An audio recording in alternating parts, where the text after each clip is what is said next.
Fala, nação rubro-negra, sejam bem-vindos a mais um vídeo aqui do canal. Então, pessoal, nesse vídeo a gente vai estar fazendo aí um corte do programa Jogo Aberto, tá bom? A gente vai estar acompanhando aí o que a Renata Fã, juntamente com o Ronaldo, Edu Dracena, Cicinho, eles vão estar trazendo aí informações a respeito do Mengão. E uma das notícias de destaque é sobre Lucas Paquetá. O West Ham, ele aceitou a proposta do Flamengo, né? O Flamengo aí vai estar pagando algo em torno de 41 milhões de euros. E logo logo o Paquetá deve estar sendo anunciado lá no Ninho do Urubu. Ele só está negociando aí a questão de número de parcelas.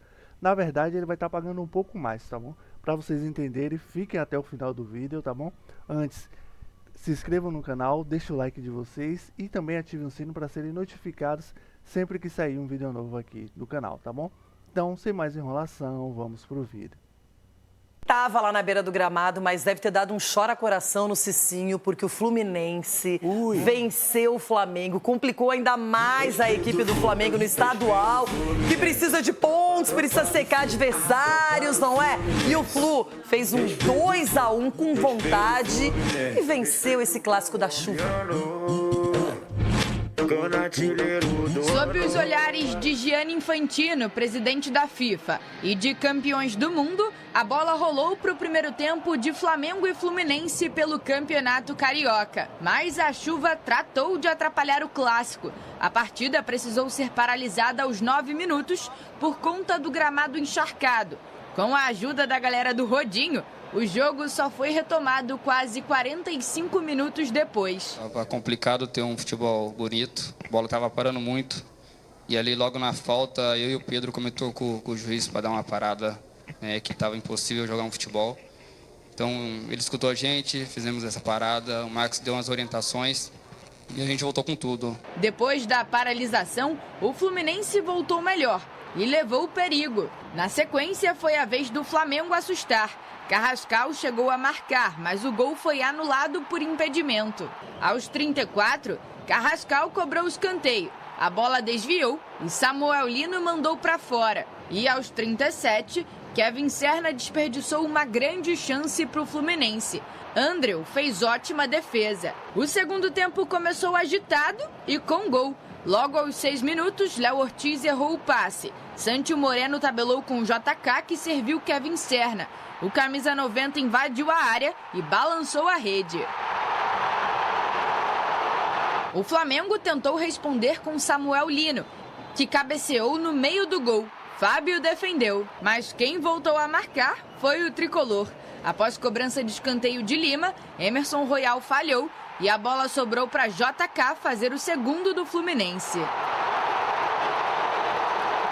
Quando tudo parecia sob controle do Flu, o Flamengo reagiu aos 27 minutos. Luiz Araújo cobrou o escanteio e Cebolinha diminuiu, mas não foi o suficiente para evitar a derrota. Enfrentamos a un equipo de nivel que tiene buenos jugadores. Siempre hay que estar mejorando, ratificando las cosas positivas y ajustando, en este caso, esos errores que estamos teniendo. Com o resultado, o Fluminense fica na liderança do Grupo A com 9 pontos, enquanto o Flamengo tem uma situação mais complicada. Com apenas 4 pontos, está na vice-lanterna do Grupo B. Só depois que acabar essa fase de grupos aí do Carioca que podemos pensar no que aconteceu. No momento, a única coisa que está na minha cabeça é o jogo do São Paulo, que eu começaria a preparar a partir de amanhã. Vamos analisar o jogo de hoje. Com certeza temos muitas coisas que evoluir, melhorar, corrigir. A derrota principalmente nos deixa essas lições e para chegar o melhor possível no São Paulo no jogo da Supercopa. Que eu começaria a preparar a partir de amanhã. Vamos analisar o jogo de hoje. Com certeza temos muitas coisas que evoluir, melhorar, corrigir. A derrota principalmente nos deixa essas lições e para chegar o melhor possível no São Paulo no jogo da Supercopa, e já quando chegar o jogo do Carioca já pensaremos na estratégia melhor para poder vencer e fazer boa campanha. É tão raro o Felipe Luiz dar uma entrevista derrotado, ainda mais para o Fluminense. O Subeldía está se recuperando ainda de uma cirurgia cardíaca e o Maxi Cubeiras estava lá. Mas o time, até sem todos os titulares do Fluminense, mostrou disposição. O Cicinho foi para cima, fez os gols. Importante, o Serna é um jogador que vem sendo importante há muito tempo e não é badalado. Para o John Kennedy fazer um gol contra o Flamengo também é legal. E agora o Flamengo vai ter que se virar nos 30 com o Brasileiro, Supercopa do Brasil e Estadual. E falávamos aqui na sexta-feira, né, Renata, a respeito desse Fluminense que vem contratando, né, trouxe o Arana, que faz ali o lado esquerdo no lugar do René. Então, assim, é um time competitivo, é um time que você vê quando é bem treinado, que na ausência do treinador, o auxiliar, né, é essa figura ali no banco de reserva e os jogadores entendem, né? E o Fluminense está nesse momento bacana, jogando clássico, vencendo, ruim para o Flamengo, né? Eu fico mais ou menos analisando o Flamengo. Se for analisar bem mesmo, dá para comparar com São Paulo, não dá? O quê? Flamengo tá brigando ali para não cair, né? Igual São Paulo. Então o Flamengo também não tá muito bem, não. Não tá bem. Mas o São Paulo jogou com sub-20 vários jogos estadual. Passa pra frente. Seguinte, e o festival de volta... Vão acontecer mais ou menos no período, vão acontecer no período da disputa desse torneio. O Flamengo só não vai jogar esse torneio se, porventura, em 9 pontos possíveis, por exemplo, o Nova Iguaçu só fizer 2. E o Madureira já está à frente. Muito difícil. Ele tem ganhado o Sampaio Corrêa e o saldo não é negativo. Não pode nem ficar empatado com o Nova Iguaçu, que tem um saldo pior. Que tomou de 3-0 do Volta Redonda ali, ele se complicou. Então, assim, a preparação, poder te falar, não, porque o planejamento... Qual o planejamento que os caras podiam fazer também? Gente, o time jogou até o dia 17, entrou de férias dia 19, voltou no dia 12, quase uma semana antes. O campeonato começou dia 11, ia colocar quem para jogar? O BAP?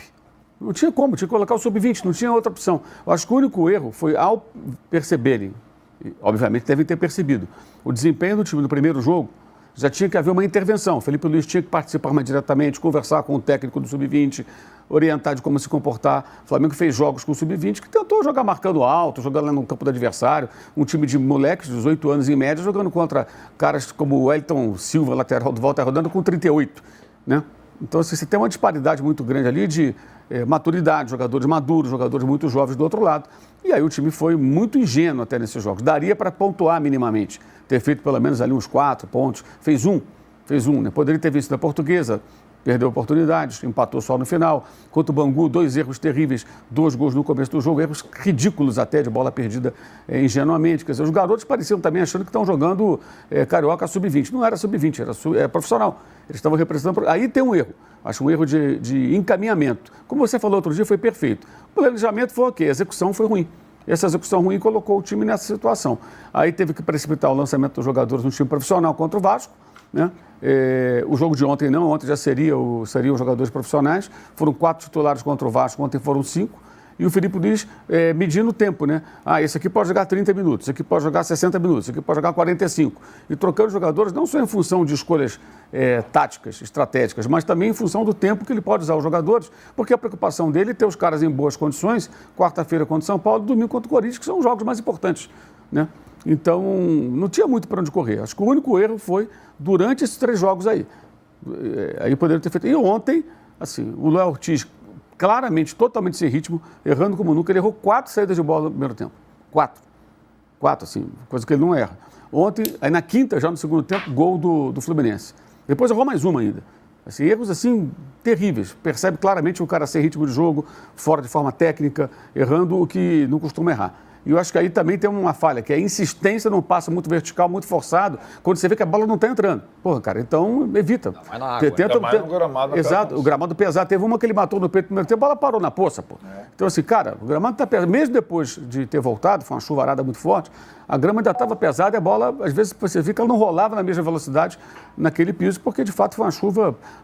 só não foi tão forte quanto aquela da Supercopa do ano passado, Botafogo e Flamengo lá em Belém, que ela foi pior ainda, né? E o jogo nem parou naquela ocasião, ontem teve que parar. Mas, enfim, e agora o mais preocupante nisso tudo, a única coisa que eu acho que gera preocupação, são os 9 milhões de euros colocados no Emerson Royal. O Emerson Royal, no primeiro gol, assim, tem um erro do Léo Ortiz, a bola é jogada para o Serna, ele nem compete, ele nem aposta a corrida com o jogador do Fluminense. Ele vai no trote. A jogada é toda nas costas dele. E o último gol do Fluminense, o segundo gol, é só ele sair da bola. A bola bate nele, dá uma assistência para o John Kennedy. Tem lá o Varela dando condição também, então tem outros erros. Mas, pelo amor de Deus, né? Assim, ele fez um jogo até razoável, bom em alguns momentos contra o Vasco, mas é um jogador que até agora não apresentou nada. Ele tem muito mais currículo do que o futebol e ele tem conseguido ser um Rodinei piorado. O Rodinei é aquele que no ataque até era um bom jogador, na defesa era um desastre, um horror. Ele consegue ser pior. É um negócio muito preocupante, 9 milhões de euros colocados num jogador que até agora não apresentou nada, mas nada, nada, nada. Por isso que eu pergunto, 41 milhões do Paquetá é caro. Acho que caro são 9 do Emerson Royal, porque você não tem retorno técnico, o jogador ainda voltou das férias antes. E assim, foi mais uma atuação defensivamente muito, muito ruim. Os erros que ele comete são erros assim inaceitáveis para um jogador profissional que jogou na seleção, jogou na Premier League, jogou no Milan, meu Deus. Como é que ele conseguiu isso realmente? Até porque, assim, vendo os jogos mesmo lá fora, nunca foi essa coisa toda, né? E mesmo aqui no Brasil, a gente parte do princípio de que o cara que faz algum sucesso lá fora, que ele consegue se encaixar, muito, muito mal. No mais, uma disparidade muito grande que tem, né, de comparação Flamengo e Vasco e Fluminense e Flamengo, né? Você vê nos últimos 35 jogos Flamengo e Vasco, 20 vitórias do Flamengo, 2 do Vasco. Os últimos 35 Fla-Flu, 13 para cada lado. Aí você pega os últimos 20 jogos Flamengo e Vasco, são 2 vitórias do Vasco, acho que 13 do Flamengo, algo assim. E no Fla-Flu, aí são 8 vitórias do Flamengo, 6 empates e 6 vitórias do Fluminense. Então, há um equilíbrio nos jogos entre Fluminense e Flamengo que mostra como é bizarra a forma como o Vasco perde o Flamengo. Né? A gente falou muito isso depois do jogo da quarta-feira passada. É bem esquisito. O Fluminense compete com o Flamengo, apesar da disparidade financeira. O Vasco não consegue. E ontem o Fluminense venceu a segunda seguida, a terceira vez que o Felipe Luiz perde o Fluminense. Perdeu uma com o Mano Menezes, uma no Brasileiro com o Zubeldia e agora com o Cobeiras, que é o auxiliar do técnico argentino. O São Paulo não ganhava nada, né? São Paulo não ganhou nenhuma. Ontem ganhou do Flamengo. Aí, ó, o Fluminense desmente as teses do Tironi, né? Hã? O Fluminense desmente a sua tese. Qual? É o do domínio completo do planeta. Não, mas calma, nem estava nem metade do time. Não, ele falou 35 jogos, não, retrospecto. Sim. Aí, ó, tá aí o equilíbrio do Fla-Flu desde 2025. Carioca, de baixo para cima. No Carioca 25 perdeu na final, né? Depois 0-0, depois 1-0. O Flamengo foi campeão estadual, brasileiro 1-0. No brasileiro 2-1 e no Carioca agora 2-1. O 2-1 lá da derrota foi exatamente esse que o Mauro falou do ano passado. Agora, Juca, Flamengo eliminado do estadual, torneio da morte. Azar do estadual, é isso? Acho, é tal história. Eu já defendi aqui uma tese e fui aplastrado. A tese é muito simples. Eu não teria sequer mudado o meu planejamento. Importante para o Flamengo é quarta-feira, no Morumbi, contra o São Paulo. O time vai chegar, pelo menos aqueles que eventualmente venham a ser utilizados, que jogaram no domingo, vai chegar com as pernas pesadíssimas, depois de enfrentar aquele gramado, que aliás resistiu bravamente, mas que estava pesado, mesmo depois que passou a chuva e aquele exército de homens de rodo, né, usaram os seus instrumentos de trabalho para tornar o gramado minimamente praticável. Eu não mudaria o meu planejamento. Dane-se o estadual. Agora, que esta coisa do Fluminense encaixar o jogo contra o Flamengo, sejam quais forem os treinadores, está mais do que provado. O Fluminense está de parabéns, porque não tem a reverência que a gente sente, o temor que a gente sente, tanto no Vasco, quanto no Botafogo, quanto enfrenta o Flamengo. O Fluminense enfrenta de igual para igual. Dá no que dá. A gente ainda vai perceber se essa poupança, digamos, do Flamengo, de energia, de planejamento, vai dar resultado a médio prazo, né? No momento antes da pausa da Copa, porque depois, na Copa, todo mundo para 45 dias. Claro que todo clube, não todos os jogadores. O Flamengo talvez seja prejudicado por isso. Alguns jogadores do Flamengo estarão na Copa, alguns jogadores de outros times também. Muitos, né? Mas outros times também. Nas últimas datas FIFA, ou na última data FIFA, se não me engano, teve jogador de outro time, teve jogadores convocados de outro time em maior número que em relação ao Flamengo. Agora, foi uma estratégia determinada. O Corinthians e o Vasco saíram de férias depois do Flamengo, certo?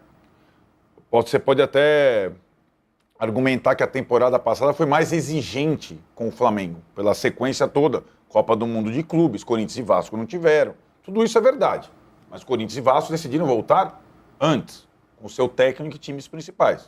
O Corinthians jogou dia 11, com o Dorival e seus Blue Caps, como diz Mauro César, contra a Ponte Preta. O Vasco jogou a primeira rodada do Estadual do Rio com o time completo, inclusive o Ryan, que foi vendido depois.